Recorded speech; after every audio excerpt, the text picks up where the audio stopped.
Hey everybody, welcome back to the shop. I'm Chevy and this is a video design series for Madder Than a Hatter. I don't have my laptop here tonight. I don't have the game or any props because this is just a real short video on a topic that I needed to cover earlier. I probably should have covered it in the prequel.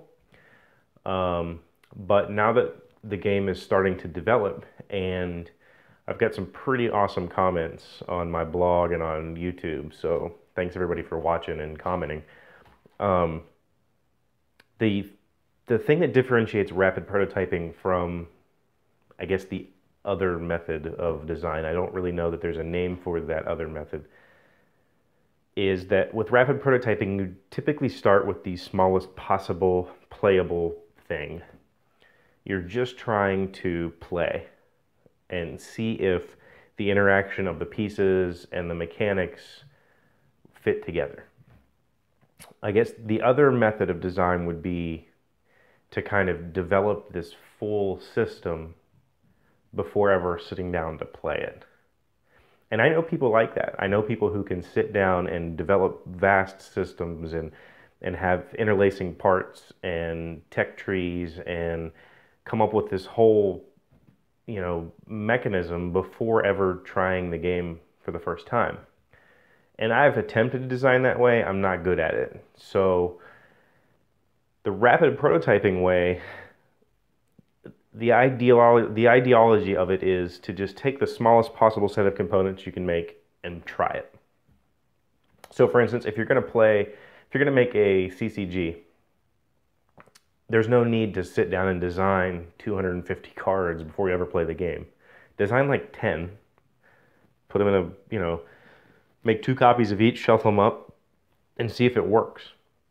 Because if the battle system doesn't work, if the player interaction system doesn't work, or the point scoring system doesn't work, it doesn't matter. The rest of the cards that you wasted your time designing that's just lost time. So get the system working first, and then you can worry about all the other stuff. And so that's what I wanted to talk about tonight.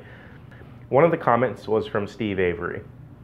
And if you don't know who Steve Avery is, go look him up. He's a pretty cool guy. Follow him on Twitter. He's very articulate and has some great thoughts. And he's been watching the series, and one of his thoughts was, what if the cards come out in this sort of river so that there's some more known information? Basically, we need more known information because otherwise it's going to be very difficult to decide how to play this game. And that's very true. I wanted to see if my set avoidance mechanic worked, and it does, but the game definitely needs more layers. So Steve's idea would be to add more known information. Great. And that's kind of what, like I just said, that's the difference between rapid prototyping and that other method is, rapid prototyping is an additive design. I take a basic element and then I add to it until I get to the place that I want to be. The other method is, you'll almost always have to take stuff out. You'll start with this huge convoluted system and you'll have to trim until you get it to this playable, tight, game. I don't work very well that way. I like the additive process. And so Steve's comment triggered a whole bunch of thoughts in my mind about adding to this game once I get this core system working. And that's probably what the next video is going to be about, is exploring this additive design based on this river concept. I don't want to kind of think on it too much without having the camera on and the pieces in front of me, but I promise you if you stay tuned to the next video, you'll see the game progress much more rapidly than it had in this first video. So thanks again for watching. Thanks for commenting. I hope that you've put together your rapid prototype and are trying something and build on it. I guess that's the message I'm looking to convey here. Rapid prototyping is a building process. You start with something small and you build onto it until you have something that you enjoy. Yeah. So, thanks.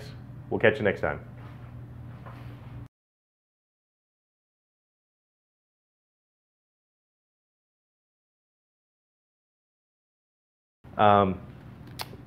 One of the comments was from Steve Avery, and if you don't know who Steve Avery is, yeah.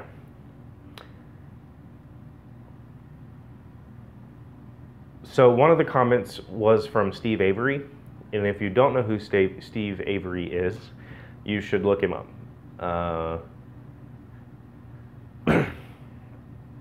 One of the comments was from Steve Avery.